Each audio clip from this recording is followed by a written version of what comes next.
Ya, untuk analisis menggunakan Smart PLS, yang pertama kita lakukan adalah persiapan datanya terlebih dahulu. Nanti bisa dibuka ini ya, client 3002 data dan hasil Smart PLS. Ini kita buka. Nah, di sini ada dua data ya. Jadi pertama itu data yang belum ditransformasi menjadi bentuk LN. Nah, ini adalah yang sudah ditransformasi menggunakan bentuk LN. Nah, untuk cara transformasinya di sini sudah ada rumusnya ya. Rumusnya seperti ini, tinggal kita ketik di sini sama dengan ln. Nah, seperti ini ya. Double klik, kita pilih ini X1 misalkan ya. Enter, lalu kita tinggal double klik saja begini. Nah, double klik lalu kita tarik seperti ini. Kita double klik ke bawah. Nah, seperti ini ya. Ini sudah tertransformasi ke bentuk ln ya, seperti itu. Nah, pada analisis ini jadi saya menggunakan data yang tidak ditransformasi ya, karena seperti itu biasanya. Jadi untuk yang menggunakan PLS itu datanya tidak dilakukan transformasi. Oke. Setelah datanya seperti ini, kita rubah dulu format data ini ya. Yang ini kita rubah dulu formatnya ke dalam format CSV. Caranya ini kita copy ya, mulai dari X1 sampai dengan Y. Nah, kita copy seperti ini. Nah, yang di copy ini ya, X1, X2, ZY. Nah, kita copy. Lalu kita paste, kita buat file baru. Nah, seperti ini kita paste. Nah, seperti ini ya. Lalu klik file, save as. Nah, lalu kita tinggal save datanya ya, sesuai dengan lokasinya. Nanti kita ganti dulu namanya. Contoh di sini adalah CSV. Nah, seperti ini, save as type. Kita klik, kita rubah formatnya ke CSV UTF 8. Nah, ini lalu klik save. Nah, ini saya sudah buat file CSV, jadi nanti bisa gunakan file yang ini saja. Oke, ini kita bisa cancel dulu. Nah, ini ya, ini adalah file CSV nya seperti itu. Nah, selanjutnya ketika file CSV nya sudah dibuat, kita buka aplikasi Smart PLS. Ya, di sini saya menggunakan Smart PLS versi 4. Kita tunggu sebentar. Ya, seperti ini ya. Di sini juga sudah ada save filenya. Yang ini ya, save file ini, dan ini ada cara bagaimana meload save file ini ke dalam aplikasi Smart PLS. Jadi misalkan tidak ingin repot membuat grafik, tinggal di load saja ini ya. Di sini sudah ada caranya juga. Nah, akan muncul tampilan seperti ini. Kita klik new project. Nama ini bebas. Kita terus saja contoh seperti itu. Lalu kita klik create. Nah, ini ya, import data file. Kita klik. Nah, kita masukkan CSV yang sudah kita buat tadi. Yang ini ya. Lalu klik open. Lalu import. Nah, ini merupakan analisis deskriptifnya ya. Jadi ini otomatis terbuat ketika data itu sudah kita masukkan ke dalam aplikasi Smart PLS. Nah, ini kita bisa copy, kita pindahkan ke Excel kalau misalkan ingin digunakan analisis deskriptifnya seperti itu. Nah, seperti ini ya. Di sini sudah ada min, median, min, max, dan lain-lainnya seperti itu jika ingin digunakan. Nah, ini datanya sudah termuat ya ke dalam aplikasi Smart PLS. Ini kita bisa back, kemudian ini create model, kita klik model type, kita klik, kita pilih ke PLSM, kemudian model name kita beri nama. Sini bebas ya. Nah, seperti ini, lalu klik save. Nah, akan muncul tampilan seperti ini. Nah, kita masukkan indikator variabel ini ke dalam lembar kerja. Caranya kita drag seperti ini ya. Jadi X1 kita klik, kita drag. Nah, seperti ini. Kita masukkan terlebih dahulu, nanti baru diberi nama.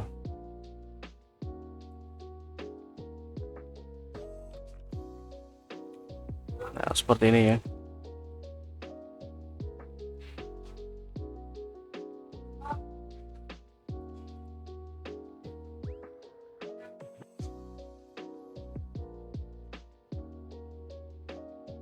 Ya, seperti ini kurang lebihnya. Jadi untuk posisi dari variabel ini bebas. Yang penting nanti untuk hipotesisnya itu sesuai. ya, seperti ini ya. Lalu kita hubungkan, kalau misalkan ingin diberi nama ini bisa ya. Nah ini tinggal kita double klik saja seperti ini. Tinggal kita ganti namanya sesuai di sini. Nah ini kita bisa copy, paste di sini.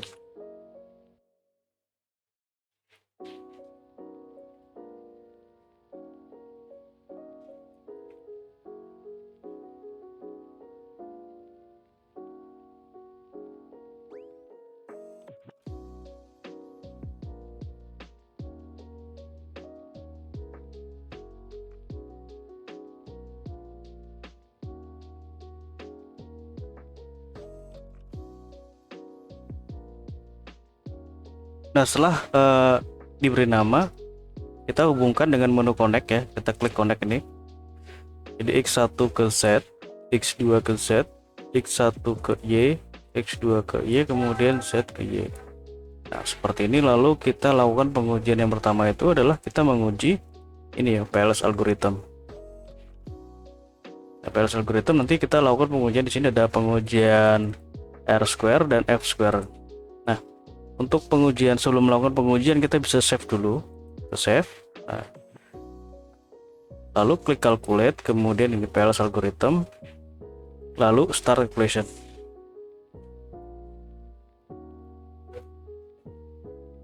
Nah seperti ini ya hasilnya. Jadi di sini untuk PLS standarnya itu kan di sini ada ini ya, outer loading dan lain-lain, outer loading, terus ada ini construct reliability and validity. Dan ini tidak digunakan karena di sini hanya ada satu variabel masing-masingnya. Jadi kalau untuk pengujian outer loading itu adalah pengujian validitas dan reliabilitas. Karena ini hanya satu, maka tidak dilakukan pengujian validitas dan reliabilitas. Jadi kita langsung masuk ke bagian inner model, yaitu terdiri dari ini R-square dan F-square. Nah, untuk R-square kita lihat di sini quality kriteria R-square, kita klik. Nah ini adalah hasil dari R-square-nya yang ini ya. Nah, R-square ini menunjukkan seberapa besar pengaruh variabel independen terhadap dependen. Contohnya di sini adalah variabel Y, R-square-nya adalah 0,462. Kita lihat ini ya, 0,642, artinya di sini adalah variabel X1, X2 dan Z mempengaruhi sebesar 46,2%, sedangkan sisanya dipengaruhi oleh variabel lain di luar dari model penelitian. Jadi seperti itu. Nah, hasil selanjutnya adalah nilai dari F-square. Nah, untuk F-square kita lihat di sini ya, F-square kita pilih di sini yang list. Nah, seperti jadi F-square ini menunjukkan variabel pengaruh variabel independen terhadap dependen, tapi secara parsial atau secara individu. Kita contoh ini, X1 terhadap Y memiliki nilai F-square sebesar 0,272. Nah, 0,272 ini kita lihat ya di interpretasinya sebentar.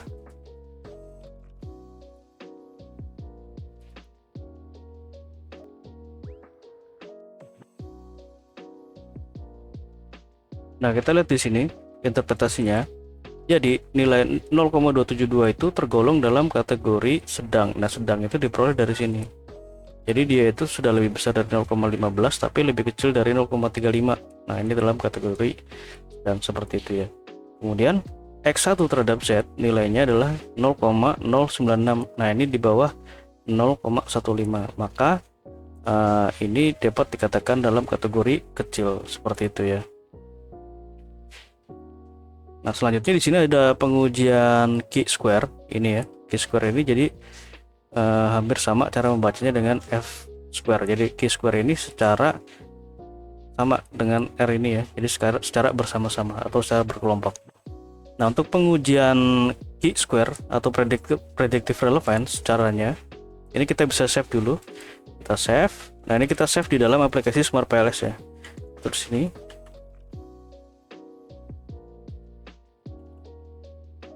Algoritma seperti itu ya.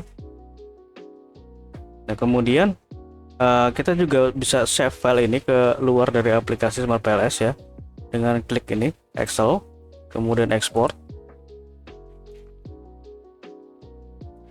Nah, tinggal kita beri nama di sini. Di sini kita bisa tulis PLS algoritma seperti ini. Nah, ini adalah pengujian yang sudah saya buat ya sampelnya, jadi nanti bisa diikuti seperti ini untuk cara mengesave-nya. Oke, seperti itu.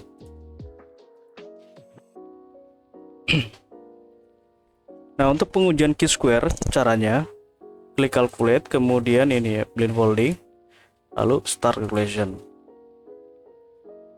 Nah, ini adalah pengujian chi-square-nya. Yang kita lihat adalah nilai ini, construct cross validated redundancy. Nah, ini adalah nilai dari chi-square-nya. Jadi ini ada yang 0. Yang 0 ini karena variabel x1 dan x2 ini tidak dipengaruhi oleh variabel ya, oleh variabel independen. Jadi hanya variabel yang dipengaruhi oleh independen yang ada nilai chi-square. Begitupun juga dengan nilai r-square. Seperti itu. Nah, di sini nilainya adalah 0. Contohnya ini ya, nilainya adalah 0,448. Nah, kita lihat di sini untuk 0,448 itu tergolong dalam kategori ini, relevansi prediktif yang besar. Seperti itu. Nah, untuk set 0,438. Yang set ini berarti juga tergolong dalam prediktif yang besar ya, relevansi prediktif yang besar. Seperti ini. Oke, seperti ini untuk interpretasinya, nanti bisa tinggal diikuti. Selanjutnya yang terakhir adalah uji hipotesis penelitian. Caranya seperti ini ya. Nah, klik calculate, kemudian bootstrapping, lalu start calculation.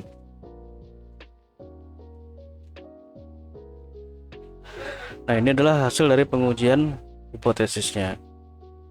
Yang kita lihat di sini adalah nilai path coefficient ini ya. Path coefficient ini atau bisa juga disebut sebagai pengaruh langsung. Nah, kita bisa lihat di sini. Untuk x1 terhadap y memiliki pengaruh positif signifikan. Jadi, seperti itu ya. Jadi original sampel ini menunjukkan apakah pengaruhnya itu positif atau negatif. Kemudian p-value ini menunjukkan apakah pengaruhnya itu signifikan atau tidak. Cara membacanya seperti itu. Jadi x2 terhadap z memiliki pengaruh positif tidak signifikan. Z terhadap Y memiliki pengaruh positif tidak signifikan. X2 terhadap Y memiliki pengaruh positif tidak signifikan. Kemudian X2 terhadap Z memiliki pengaruh positif signifikan. Nah, ini adalah untuk pengaruh langsungnya atau path coefficient. Untuk yang tidak langsung kita lihat di ini, specific indirect effect. Nah, ini di sini kita melihat bagaimana pengaruh variabel mediasi ya, mediasi Z ini terhadap pengaruh antara X1 terhadap variabel Y. Nah, kita bisa lihat di sini.